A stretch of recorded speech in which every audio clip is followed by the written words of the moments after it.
Hello friends, welcome to my channel Aarambh classes. आज के इस वीडियो में हम लोग बीपीएससी टीआरई क्लास 6 to 8, 9, 10 और 11, 12 के लिए हिस्ट्री के प्रैक्टिस सेट और पीवाईक्यू को आपके साथ सॉल्व करेंगे। इस बुक में क्लास 6 से लेके 12 तक सभी चैप्टर्स के एनसीईआरटी और एससीईआरटी बेस्ड पीवाईक्यू दिए हुए हैं। इसके साथ ही BPSC TRE 1, 2, 3, DSSB TGT PGT, KVS TGT PGT, NVS TGT PGT और ईएमआरएस में जो भी हिस्ट्री के क्वेश्चन पूछे गए हैं वो सभी दिए हुए हैं। तो बिना देर किए चलिए आज का ये वीडियो शुरू करते हैं। इसके ऊपर के क्वेश्चंस का डिस्कशन हम लोगों ने इस सीरीज़ के प्रीवियस पार्ट में कर लिया है। आज हम लोग उसके आगे के क्वेश्चंस का डिस्कशन आपके साथ करेंगे। आगे के प्रश्न औद्योगिकरण का युग से संबंधित है। पहला प्रश्न है, अहस्तक्षेप नीति अर्थशास्त्र की वकालत किसने की? इसका सही आंसर है ऑप्शन बी, एडम स्मिथ ने। अहस्तक्षेप नीति अर्थशास्त्र की वकालत एडम स्मिथ ने की थी। इन्हें अर्थशास्त्र का पितामह कहा जाता है तथा इनकी प्रसिद्ध पुस्तक वेल्थ ऑफ नेशंस है। अहस्तक्षेप नीति अर्थशास्त्र विचारधारा के अनुसार सरकार को अर्थव्यवस्था में हस्तक्षेप नहीं करना चाहिए। यह विचारधारा राज्य को आर्थिक वृद्धि और विकास में बाधक समझता है। इस शब्द की उत्पत्ति 18वीं शताब्दी में औद्योगिक क्रांति के समय हुई थी। एडम स्मिथ ने ही वणिकवाद शब्द को गढ़ा। अगला प्रश्न है, किसने वणिकवाद शब्द गढ़ा? इसका सही आंसर है ऑप्शन ए, एडम स्मिथ ने। अगला प्रश्न है, निम्नलिखित में से किसने औद्योगिक क्रांति की वृद्धि में योगदान दिया? इसका सही आंसर है ऑप्शन सी, कृषि प्रसरण। औद्योगिकरण की प्रक्रिया का प्रारंभ औद्योगिक क्रांति से हुआ। 1780 के दशक एवं 1850 के दशक के मध्यकाल में ब्रिटेन में उद्योग और अर्थव्यवस्था का जो रूपांतर हुआ उससे प्रथम औद्योगिक क्रांति के नाम से जाना जाता है। उल्लेखनीय है कि मुख्य रूप से 17वीं 18वीं शताब्दी में ब्रिटेन में अनेक महत्वपूर्ण सामाजिक एवं आर्थिक परिवर्तन घटित हुए। यूरोपीय शहरों के सौदागर गांवों की तरफ रुख करने लगे। वे किसानों और कारीगरों को पैसा देते थे और उनसे अंतर्राष्ट्रीय बाजार के लिए उत्पादन करवाते थे। इस औद्योगिक क्रांति में सबसे अधिक वृद्धि कृषि प्रसरण में किया गया था। इस काल में होने वाले वैज्ञानिक आविष्कारों एवं तकनीक परिवर्तनों ने उत्पादन के साधनों में महान परिवर्तन करके ब्रिटेन के आर्थिक ढांचे को पूर्ण रूप से बदल दिया था। अगला प्रश्न है, औद्योगिक क्रांति पहली बार हुई थी। इसका सही आंसर है ऑप्शन बी, ब्रिटेन में। अगला प्रश्न है, औद्योगिक क्रांति का मुख्य परिणाम था। इसका सही आंसर है ऑप्शन ए, शहरी क्षेत्र में मजदूरों का संकेंद्रण। औद्योगिक क्रांति ने उत्पादन तकनीक एवं आर्थिक संबंधों में क्रांतिकारी परिवर्तन ला दिया। इसमें औद्योगिक श्रमिक वर्ग एवं पूंजीपति वर्ग का जन्म हुआ। कारखाना आधारित उत्पादन प्रणाली औद्योगिक क्रांति की देन है। इस प्रक्रिया में शहरी क्षेत्रों में बड़े बड़े कारखानों का उदय हुआ जहाँ शहरी मजदूरों का संकेंद्रण हुआ। अगला प्रश्न है, निम्न कथनों को पढ़ें। पहला है, आदि औद्योगिकरण औद्योगिकरण की प्रारंभिक अवस्था है। दूसरा कथन है, आदि औद्योगिकरण फैक्ट्रियों पर आधारित नहीं है। इसका सही आंसर है ऑप्शन ए, कथन एक और कथन दो दोनों सही है। कुछ इतिहासकारों का मानना है कि आदि औद्योगिकरण की प्रारंभिक अवस्था है क्योंकि इंग्लैंड और यूरोप में फैक्ट्रियों की स्थापना से पहले ही अंतर्राष्ट्रीय बाजार के लिए व्यापक स्तर पर औद्योगिक उत्पादन होने लगा था। यह उत्पादन फैक्ट्रियों में नहीं होता था, जबकि अधिकांश इतिहासकार औद्योगिकरण के इतिहास को अक्सर प्रारंभिक फैक्ट्रियों की स्थापना से प्रारंभ हुआ मानते हैं। उनका मानना है कि आदि औद्योगिकरण फैक्ट्रियों पर आधारित नहीं था। अगला प्रश्न है, शुरुआती दौर के औद्योगिकरण के समय में उद्योगपतियों के बारे में कौन सा कथन सही है? इसका सही आंसर है ऑप्शन बी, उन्होंने कम वेतन पर श्रमिकों को काम पर रखा। ये कथन सही है। शुरुआती दौर के औद्योगिकरण के समय में उद्योगपतियों ने कम वेतन पर श्रमिकों को कारखानों में काम करने के लिए रखा था। औद्योगिकरण का इतिहास प्रारंभिक फैक्ट्रियों अर्थात कारखानों की स्थापना से शुरू मानते हैं। विक्टोरिया कालीन ब्रिटेन में मानव श्रम की कोई कमी नहीं थी। गरीब किसान और बेकार लोग कामकाज की तलाश में बड़ी संख्या में शहर की ओर प्रवसन किए थे, जिससे श्रमिकों की संख्या बहुतायत हो गई थी। इसीलिए उद्योगपतियों ने श्रमिकों की कमी नहीं होने पर उन्हें कम वेतन पर कारखानों में काम करने के लिए रखने लगे थे। अगला प्रश्न है, प्रोटो औद्योगिकरण को किस नाम से जाना जाता है? इसका सही आंसर है ऑप्शन डी, औद्योगिकरण से पहले औद्योगिकरण। इंग्लैंड और यूरोप में फैक्ट्रियों की स्थापना से पूर्व ही अंतर्राष्ट्रीय बाजार के लिए बड़े पैमाने पर औद्योगिक उत्पादन होने लगा था। यह उत्पादन फैक्ट्रियों में न होकर गांव में होता था। अतः बहुत से इतिहासकारों ने औद्योगिकरण के इस प्रारंभिक चरण को प्रोटो औद्योगिकरण नाम दिया। इसके विपरीत विऔद्योगिकरण का अर्थ है हथकरघा उद्योग। प्रारंभिक शहरी केंद्रों का क्षय एवं गांवों का विनाश कर उन्हें मरुभूमि में परिवर्तित करना। अगला प्रश्न है, विऔद्योगिकरण किसको संदर्भित करता है? इसका सही आंसर है ऑप्शन डी, अन्य विकल्पों में से सभी। रेगिस्तानी गांव, पारंपरिक शहरी केंद्रों का क्षय और स्वदेशी शिल्प की कमी।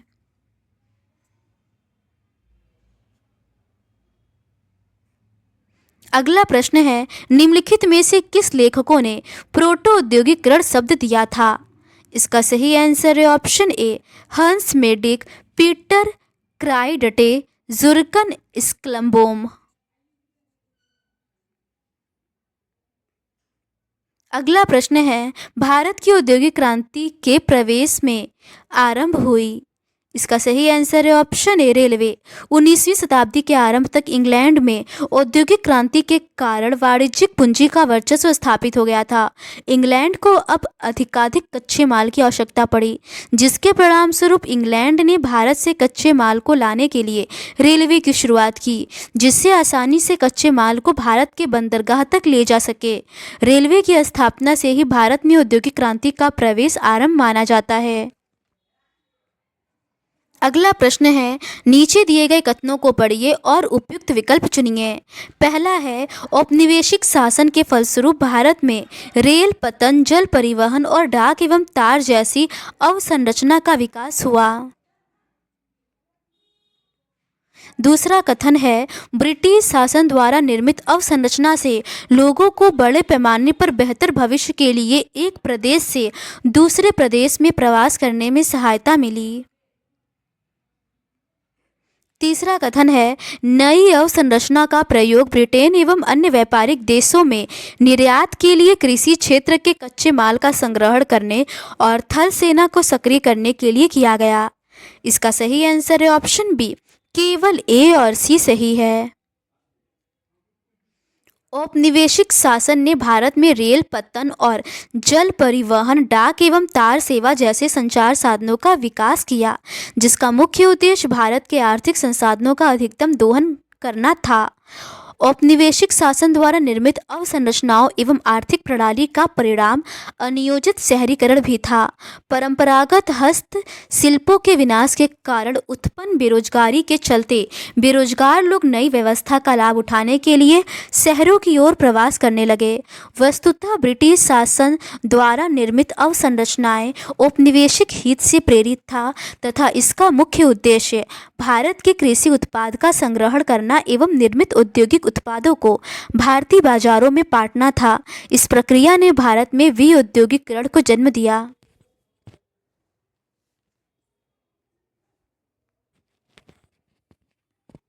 अगला प्रश्न है, नीचे दो कथन दिए हुए हैं। कथन एक है, उदारवाद 19वीं शताब्दी के महत्वपूर्ण राजनीतिक परंपराओं में से एक था, जिसने वंश आधारित शासन व्यवस्था का विरोध किया तथा सभी धर्मों के समानता की वकालत की। दूसरा कथन है, उदारवाद बड़े जमींदारों और संपन्न उद्योगपतियों को प्राप्त किसी भी तरह के विशेषाधिकारों के खिलाफ था। उपरोक्त कथनों के संदर्भ में नीचे दिए गए विकल्पों में से सही उत्तर का चयन करें। इसका सही आंसर है ऑप्शन सी, कथन एक सही है परंतु कथन दो गलत है। उदारवाद 19वीं शताब्दी के महत्वपूर्ण राजनीतिक परंपराओं में से एक था, जिसने वंश आधारित शासन व्यवस्था का विरोध किया तथा सभी धर्मों के समानता की वकालत की। उदारवादी एक ऐसा राष्ट्र चाहते थे जिसमें सभी धर्मों को बराबर का सम्मान और जगह मिल सके, क्योंकि उस समय यूरोप में किसी एक धर्म को विशेष महत्व दिया जाता था। वे सरकार के समक्ष व्यक्ति मात्र के अधिकारों की रक्षा के पक्षधर थे, अर्थात बड़े जमींदारों और संपन्न उद्योगपतियों को प्राप्त विशेषाधिकार के समर्थक थे। वे लोग लोकतंत्रवादी नहीं थे तथा सार्वभौमिक वयस्क मताधिकार अर्थात सभी नागरिकों को वोट का अधिकार नहीं था। यह अधिकार केवल संपत्ति धारकों के लिए था। अगला प्रश्न है, नीचे दो कथन दिए हुए हैं। कथन एक है, नए मध्यम वर्ग के लिए 19वीं सदी में यूरोप में उदारवाद का मतलब था व्यक्ति के लिए आज़ादी और कानून के सम्मुख समानता। दूसरा कथन है, उदारवाद निरंकुश शासक और पादरी वर्ग के विशेषाधिकारों की स्थापना का पक्षधर था। उपरोक्त कथनों के संदर्भ में नीचे दिए गए विकल्पों में से सही उत्तर का चयन करें। इसका सही आंसर है ऑप्शन सी। कथन एक सही है, परंतु कथन दो गलत है। यूरोप में 19वीं सदी के शुरुआत से नए मध्यम वर्गों के लिए उदारवाद का मतलब था व्यक्ति के लिए आज़ादी और कानून के समक्ष सबकी बराबरी। राजनीतिक रूप से उदारवाद एक ऐसी सरकार पर जोर देता था जो सभी के सहमति से बनी हो। फ्रांसीसी क्रांति के बाद से उदारवाद निरंकुश शासक और पादरी वर्ग के विशेषाधिकारों की समाप्ति, संविधान तथा संसदीय प्रतिनिधि सरकार का पक्षधर था। 19वीं सदी के उदारवादी निजी संपत्ति के स्वामित्व की अनिवार्यता पर भी बल देते थे। अगला प्रश्न है, निम्नलिखित में से कौन सा कथन गलत है?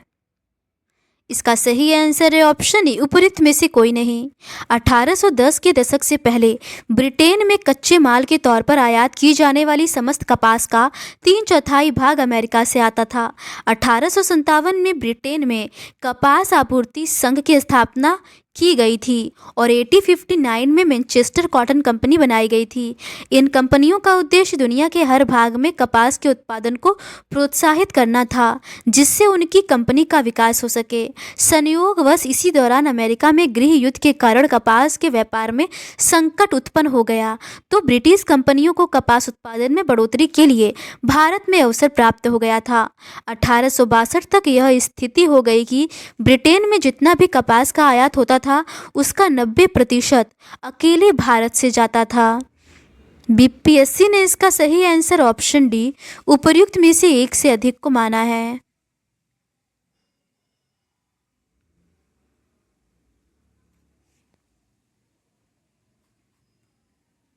अगला प्रश्न है, भारतीय अर्थव्यवस्था पर ब्रिटिश प्रभावों के संबंध में निम्नलिखित में से कौन सा सही नहीं है?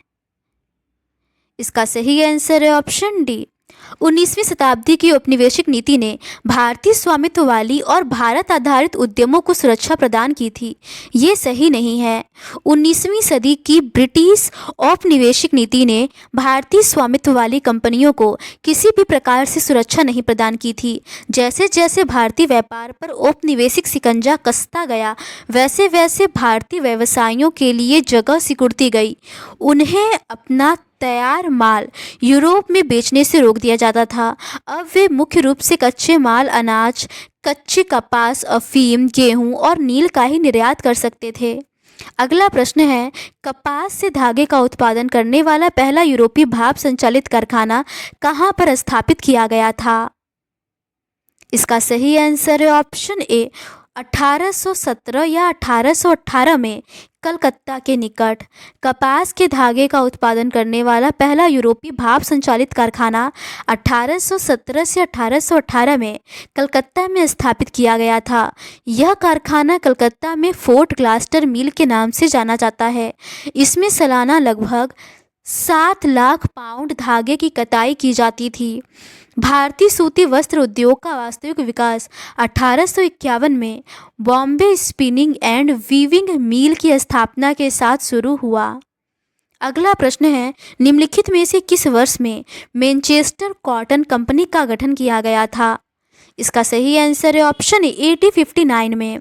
विश्व में सर्वप्रथम औद्योगिक क्रांति इंग्लैंड में हुई। औद्योगिक क्रांति की शुरुआत मुख्यतः वस्त्र उद्योग से हुई।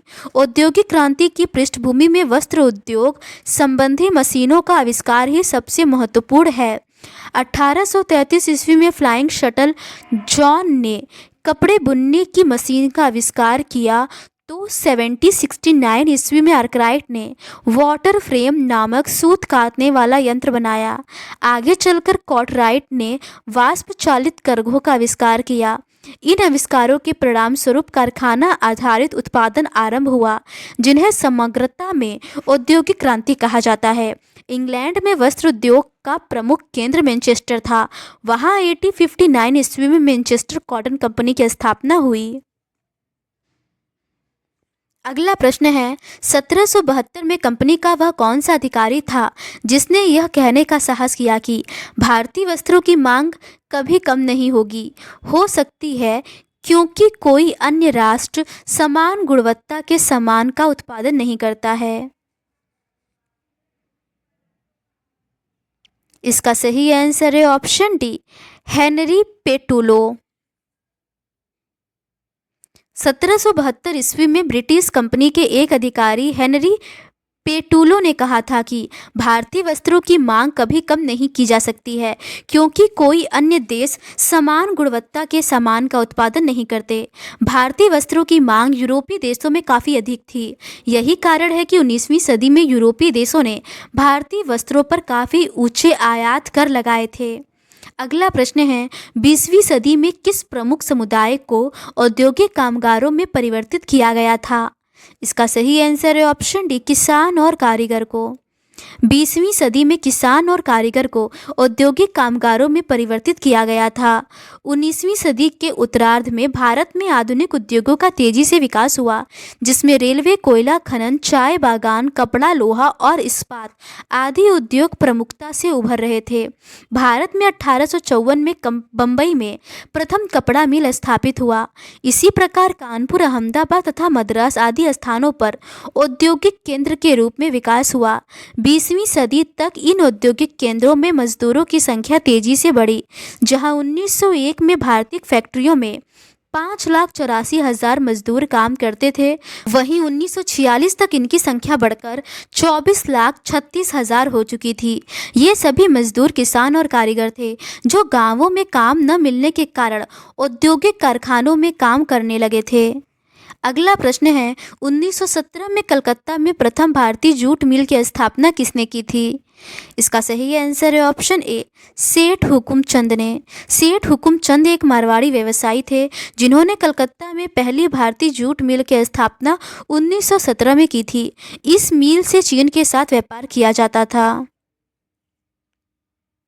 आगे के प्रश्न रोजाना की जिंदगी, संस्कृति और राजनीति से संबंधित है। पहला प्रश्न है कहाँ पर सर्वप्रथम छपाई तकनीक का विकास हुआ? इसका सही आंसर है ऑप्शन ए चीन में। चीन में सर्वप्रथम छपाई तकनीक का विकास हुआ था। 594 ईस्वी में चीन में स्याही लगे काठ के ब्लॉक या तख्ती पर कागज को रगड़कर किताबें छापी जाने लगी थी। चूंकि पतले छिद्रित कागज के दोनों तरफ छपाई संभव नहीं था, इसीलिए पारंपरिक चीनी किताब अकार्डियन शैली में किनारों को मोड़ने के बाद सिलकर बनाई जाती थी। अगला प्रश्न है निम्नलिखित कथनों को पढ़ें। कथन पहला है प्रिंटिंग प्रेस के आविष्कार के बाद यूरोप में 20वीं सदी में साक्षरता दर में तेजी से वृद्धि हुई।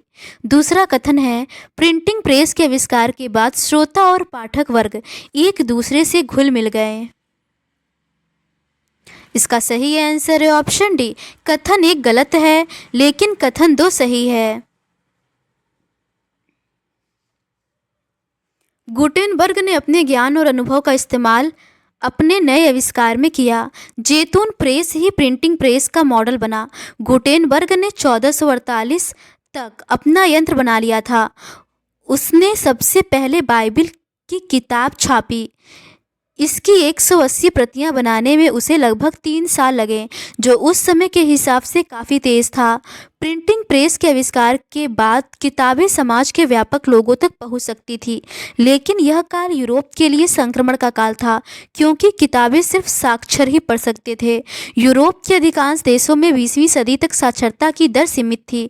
इसीलिए मुद्रकों ने लोकगीत और लोक कथाएं छापनी शुरू कर दी और मौखिक संस्कृति को मुद्रित संस्कृति में छापना शुरू किया। छपी हुई पाठ्य सामग्री मौखिक अंदाज में प्रसारित की जाती थी, जिसके फलस्वरूप मौखिक और मुद्रित संस्कृतियों के बीच की विभाजक रेखा धुंधली पड़ गई थी, जिसके परिणाम स्वरूप श्रोता और पाठक वर्ग एक दूसरे से घुल मिल गए। अगला प्रश्न है, प्रोटेस्टेंट सुधार के बारे में निम्नलिखित में से कौन सा सही नहीं है? इसका सही आंसर है ऑप्शन डी, इसने विशाल वेदी सजावट में विश्वास किया था। ये सही नहीं है।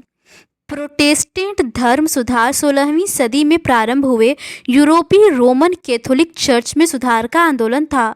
धर्म सुधारक मार्टिन लूथर ने रोमन कैथोलिक चर्च की कुरीतियों की आलोचना करते हुए अपनी 95 स्थापनाएं लिखी। उसने इसकी एक प्रति विटेनबर्ग के गिरजाघर के दरवाजे पर टांगी। इसमें लूथर ने चर्च को शास्त्रार्थ के लिए चुनौती दी थी। लूथर के लेख के कारण ही चर्च में विभाजन हो गया था और प्रोटेस्टेंट धर्म सुधार की शुरुआत हुई।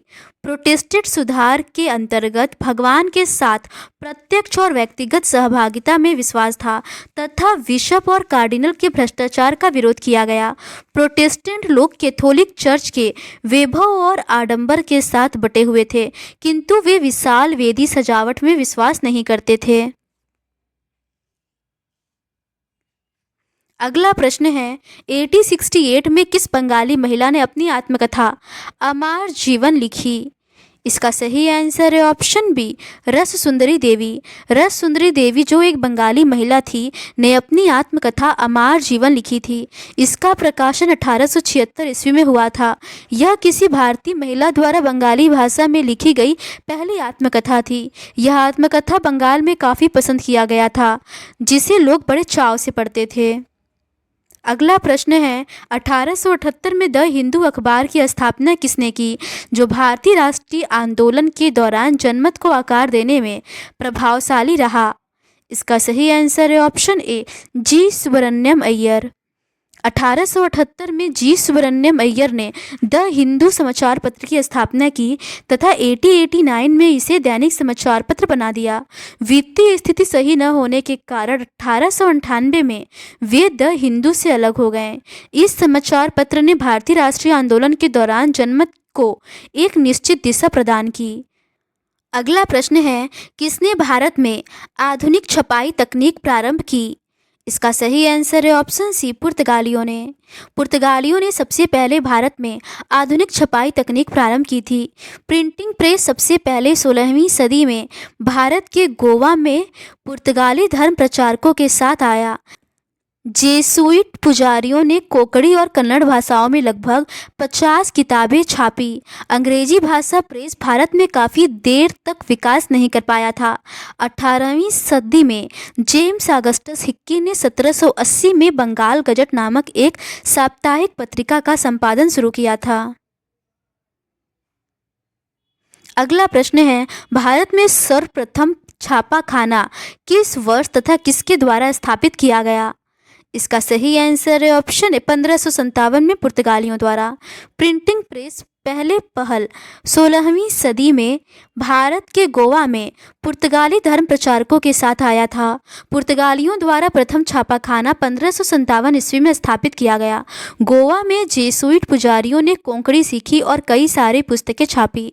1674 ईस्वी तक कोंकणी और कन्नड़ भाषाओं में लगभग 50 किताबें छप चुकी थी। अगला प्रश्न है, हिक्की बंगाल गजट या the original Calcutta general advertiser Asia में छपने वाला पहला समाचार पत्र किस वर्ष में प्रकाशित किया गया था? इसका सही आंसर है ऑप्शन बी 1780 में। 18वीं सदी तक भारत में बहुत सी पत्र पत्रिकाएं छपने लगी थी। कुछ हिंदुस्तानी भी अपना अखबार छापने लगे थे। ऐसा ही पहला प्रयास राजा राममोहन राय के करीबी रहे गंगाधर भट्टाचार्य द्वारा प्रकाशित बंगाल गजट था। भारत में प्रकाशित होने वाला जेम्स ऑगस्टस हिक्की का बंगाल गजट या the original Calcutta general advertiser Asia में छपने वाला पहला साप्ताहिक समाचार पत्र था, जिसका संपादन सन 1780 में आरंभ हुआ था। हिक्की के अनुसार हर किसी के लिए खुली एक व्यावसायिक पत्रिका जो किसी के प्रभाव में नहीं है। यह निजी अंग्रेजी उद्यम थी। इसका दूसरा अखबार इंडिया गजट 1780 ईस्वी में निकला। यह अखबार कंपनी के व्यापारिक क्रियाकलापों के समाचार मुख्यतः छापता था। 1784 में कलकत्ता गजट तथा 1785 में बंगाल जर्नल निकाला गया। मद्रास का पहला साप्ताहिक अखबार मद्रास कोरियर 1785 में निकाला गया तथा बम्बई से बम्बई हेराल्ड 1789 ईस्वी में निकाला गया। अगला प्रश्न है, हिंदुस्तान स्टैंडर्ड किसका समाचार पत्र है? इसका सही आंसर है ऑप्शन ए सच्चिदानंद सिन्हा का।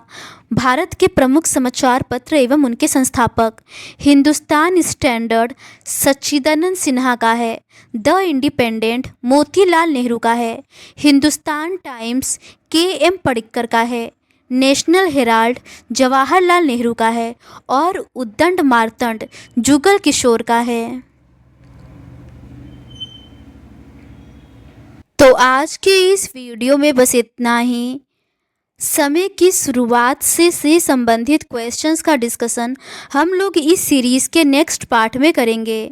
अगर आपको ये सीरीज़ पसंद आती है तो please do subscribe to my channel and like this video.